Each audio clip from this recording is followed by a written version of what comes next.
kai billahi ladina fa karfin ƙarya kake tun baba ina da rai kake zalunta ga zalunci ya fito a fuskar ka ga bakin ka nan wawulo ya fito maka alamun cuta shage fuskar ka ba nama an gama kure ni na taba zuwa ma a fusace alaikum salam ke fito da tabarma kawu ya zo ko sallama ba me yadda tabarman nan da munafiki aka musu me yadda ita an zo da munafiki dan iska ma da ranar sa idan ka samu kawu yaya na can gida na tsohon gida ka kare da ya mun shi ka zuwa a'a me yake faruwa to wancan gida yau za a raba gidan can ko hudu mun riga ya bari Allah ya ji kansa kuma ya fi yadda da ni kai duk banza sai a raba gada ya isa macucin banza ya isa nace muku macucin banza ba za ka bari ba kenan da gidan mu ne nan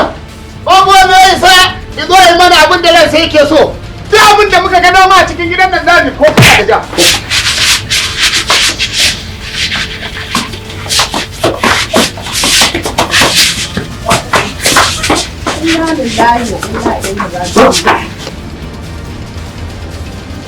ni wan mahaifinku ne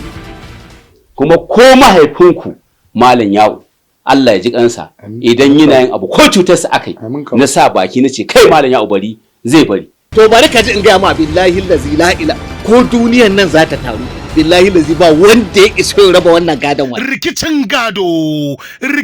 gado kar ka nema ka tunzura ni kai na fi ka bar shi mutunci ni kake zaki dangatan uwaka ni kake zaki saboda in kana harzika ta sai dau ice ko dau wani katon bulo in rusa mai sauya ku da mutum na uban mu ma mutu balle ko wani kai da zaka gaya masa wannan fa iskancin ba rana bane da shi karki mun gangaci ni yanzu akwai ni ba na rike da Allah mun tare da wannan ma billahi ladi tantini da na mutum gida yan wanka ne fa ina gado a ciki an ba mu na ba kowa na shi naga tun farko fa ke ne ma kike ma da an baki dama da tarikin dau gidan da kin basu gidan ubanki ne ko gidan ubana rikicin gado ya kamata a raba a kusa nauyin nan akan nauyi ne fa akan ku gado nauyi ne akan ku ya kamata a raba kowa ya huta turka da tashin hankalin wannan gida ya hana su raba abin da ya salwanta kuma sun hana abin da ya halatta a samar da shi a lokacin da ya dace daga kotu nake Allah ya tsire wa alƙalin Allah ya tsire masa rikicin gado yana da gaskiya ai yana dan zuke zuke guguwa da kura idan sun haɗu ba a iya bambance karfin su sai dai a aikace kadai ake iya gane bambancin su kana ina baban ya ne ba ru dan alaji ba dan tsiyar ka ba ko mutuwa ce ta je gidan da babu ai hakuri za ta yi to me za ta dauka rikicin gado gidan ubanki wai wace ce ma gidan uba kai to yaya da gidan ma yake naku me kuka tsinana a gidan da har kake yi mun mun tsinana abin arziki mun dauko kikin girma tsintuwa ta girma a gidanmu kaga mun tsinana abin arziki wanda ya dauki nauyi Adams Boy mashirin wannan shirin Jamilu Dan Kuda labari Adams Boy rikicin gado kai zan ma yajin aiki wallahi zan ma digara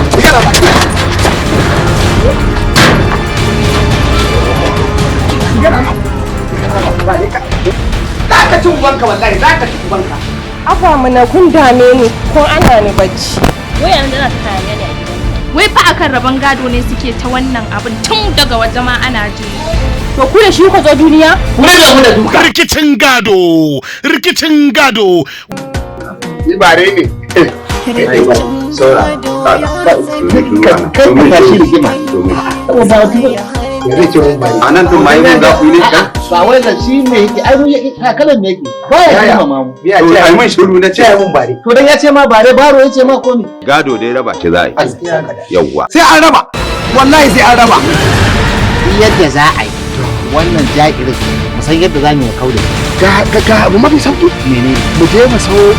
je mu so fiya dan tofa fiya dan tofa ya fi karfi ko ya fi karfi mu zabga manja a cikin abu tunda dan yunwa dangare na sani dan yunwa ne dangare mu zabga manja ya mutu shikenan sai ya kara da fiya alquran wallahi amma gaskiya yaran la kaka ya wala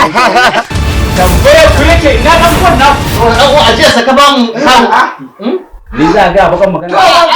na magana ai magana muka ga maka ina karfanka yana sai ya haka ina son magana da magana kuma da makami saboda ya to ku yi magana da babban ya zai ga mu ya Wannan shahararren shiri Rikicin Gado zai rika zo muku ne duk ranar Asabar misalin karfe 8 na dare. Sai ku subscribe ku danna kararrawa a tashar mu ta Hausa Cinema TV.